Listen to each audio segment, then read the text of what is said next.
মানুষ মানুষের সাথে বেইমানি করে, মানুষ মানুষের সাথে প্রতারণা করে। কোনো পশু পাখি মানুষের ক্ষতি করে না, কিন্তু মানুষ মানুষের ক্ষতি করে। মানুষ মানুষকে মারার জন্য অস্ত্র তৈরি করে, মানুষ মানুষকে মারার জন্য ছুরি এবং ধারালো অস্ত্র তৈরি করে।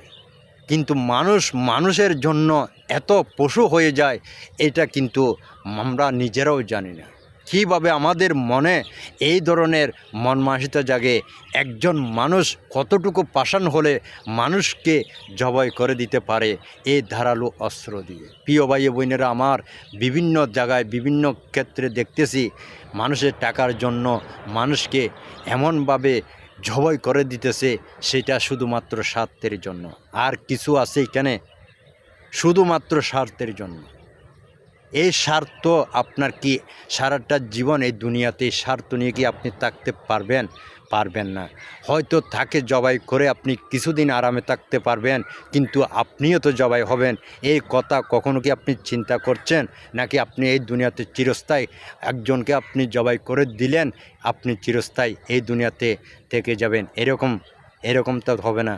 আপনাকে চিন্তা করতে হবে আপনিও এই দুনিয়াতে চিরস্থানে। হয় সেই দিন তাকে যাকে জবাই করেছেন সে হয়তো একটু আগে গেল, কিন্তু আপনি একটু পরে যাবেন। এই তো সেই নত 5 দিন আগে গেল, নত আপনি 5 দিন পরে যাবেন। এই তো, এইখানে কি আর কোনো কিছু আছে?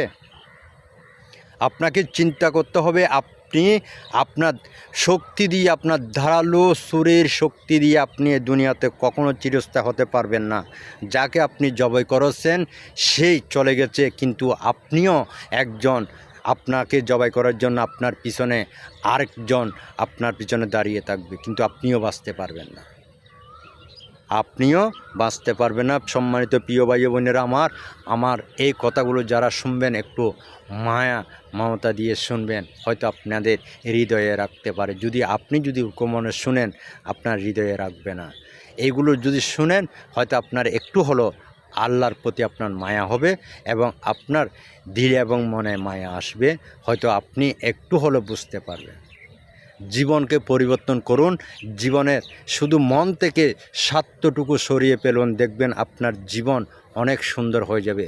যতক্ষণ আপনার মনের মধ্যে স্বার্থ ধরিয়ে রাখবেন, ততক্ষণ শুধু তুমি মানুষকে আঘাত করতে থাকবে। আঘাত করতে করতে আপনি আপনি স্বার্থশালী হয়ে যাবেন, কিন্তু এই স্বার্থশালী হয়ে আপনি এই দুনিয়াতে থাকতে পারবেন না। এই দুনিয়ার স্বার্থ রেখে আপনাকে এই দুনিয়ার থেকে চিরবিদায় নিয়ে একা কবরে চলে যেতে হবে, কিন্তু আপনি দুনিয়াতে থাকতে পারবেন না। প্রিয় ভাই বোনেরা আমার, এই দুনিয়া চিরস্থায়ী না, চিরস্থায়ী হতে পারবেন না। আপনার যতটুকু শক্তি আছে, শক্তি দিয়ে আপনি দুনিয়াতে থাকতে পারবেন না। এইটা যদি আপনি চিন্তা করেন, আপনি একটু হলো নমনীয় হতে পারবেন। একটু নমনীয় হতে পারলে আপনি অনেক অনেক বিপদ থেকে বেঁচে যেতে পারবেন, ইহকাল নত পরকাল।